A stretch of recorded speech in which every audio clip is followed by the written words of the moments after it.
Mais qu'est-ce qu'on m'a harcelé pour que je visite l'Isle-Adam. Je crois clairement que c'est la ville qui est le plus revenue dans mes commentaires.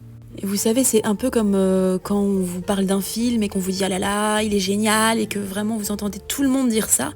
Du coup, vous avez une attente extrêmement haute et vous avez hyper peur d'être déçu. Alors, est-ce que tout ce harcèlement était mérité, légitime?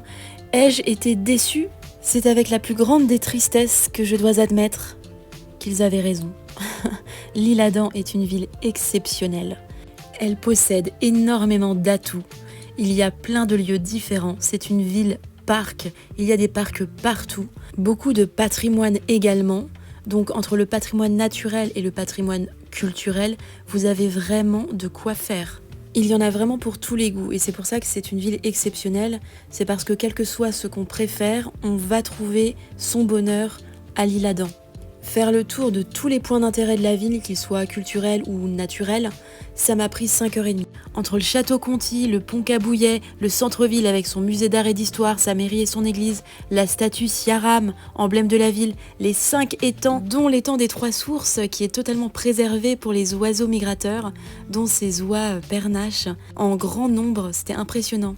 Et à l'Isle-Adam, il y a seulement 12 400 habitants.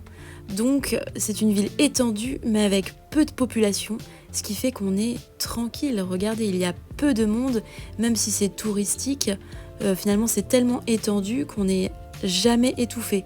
Et là vous avez un autre lieu absolument à faire qui est la zone de biodiversité de la Rosière qui offre des panoramas magnifiques et si ressourçants. On se sent vraiment en pleine campagne. Qu'est-ce que j'aime les petits chemins de sentier. Et ce n'est pas fini parce que vous pouvez terminer votre journée sur le célèbre port de l'Isle-Adam. Le seul lieu qui n'était pas ressourçant dans la ville, c'était la plage, qui est extrêmement fréquentée, même si ça coûte 20 € quand on ne fait pas partie de la ville, pour y entrer. J'avais jamais mis de 10 sur 10 et ça va être le premier. Je mets vraiment 10 sur 10 à l'Isle-Adam.